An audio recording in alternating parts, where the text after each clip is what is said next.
Alors, qui décide vraiment de l'information qu'on lit, qu'on écoute, qu'on regarde chaque jour? En France, la réponse est, elle est beaucoup plus concentrée qu'on pourrait le croire. On va décortiquer ça ensemble.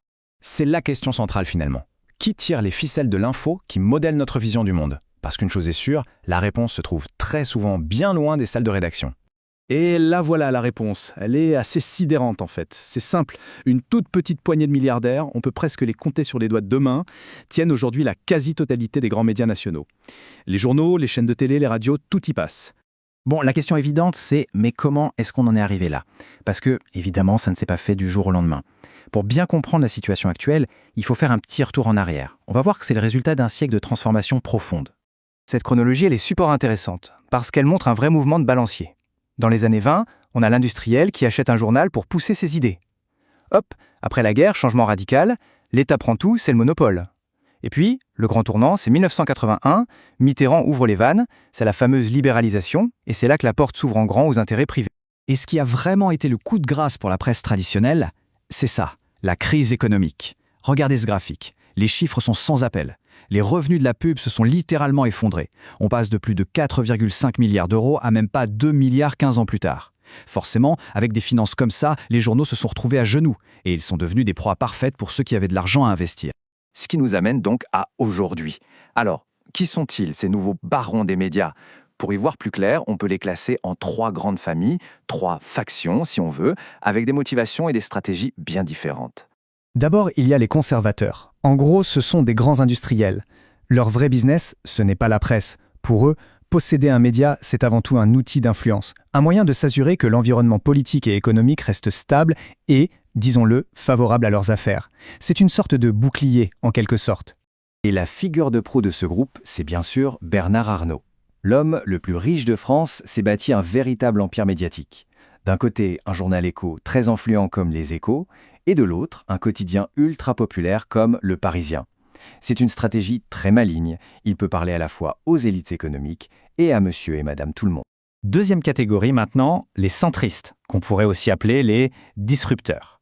Eux, ils viennent plutôt du monde de la tech, des télécoms ou de la finance. Leur discours, c'est de dire le monde des médias est vieillissant, il faut le secouer un bon coup, le moderniser et l'adapter à l'ère du numérique. L'exemple parfait, c'est Xavier Niel, le fondateur de Free. Lui, il a des billes un peu partout. Dans la production de séries et de films, dans la presse traditionnelle avec Le Monde, mais aussi dans des médias 100% en ligne comme Brut. Clairement, sa stratégie est tournée vers l'avenir de l'information. Alors, Xavier Niel se présente souvent en défenseur du journalisme, sauf qu'il y a cette petite phrase qu'il a sortie un jour, officiellement une boutade. Quand les journalistes m'emmerdent, je prends une participation dans leur canard et ensuite ils me foutent la paix. Blague ou pas, ça en dit long sur une certaine vision du pouvoir de l'argent pour neutraliser la critique. Et enfin, troisième et dernière catégorie, les militants. Là, on change complètement de registre. Pour eux, pas de faux semblants. L'objectif est totalement assumé. Utiliser leurs médias comme des porte-voix pour un agenda politique et idéologique très très clair. Et dans ce groupe, il y a une figure qui écrase toutes les autres. C'est Vincent Bolloré. Sa méthode est très particulière. Il n'hésite pas à intervenir directement, à changer brutalement les lignes éditoriales pour qu'elles collent à ses valeurs conservatrices.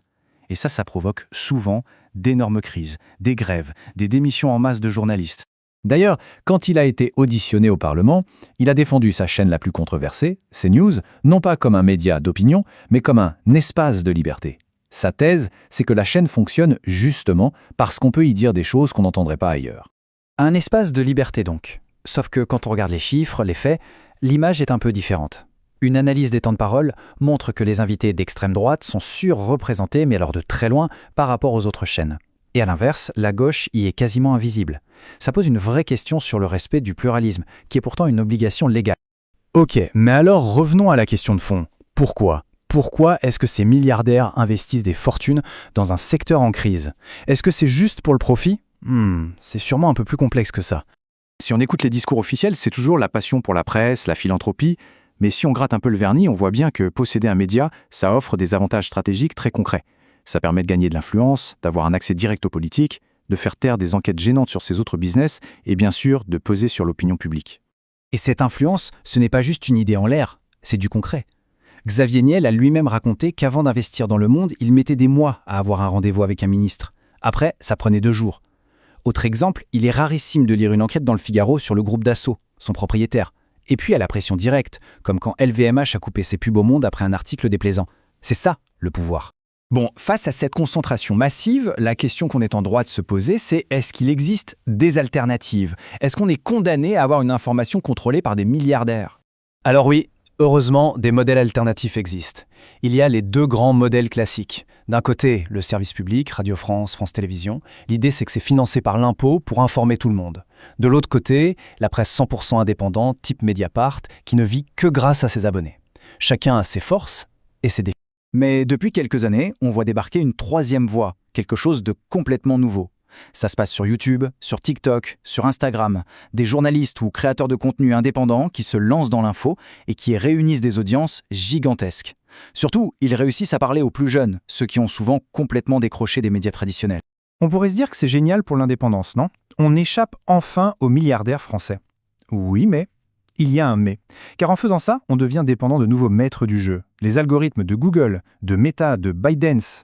On quitte l'influence des industriels français pour tomber sous celle des géants de la tech américains et chinois.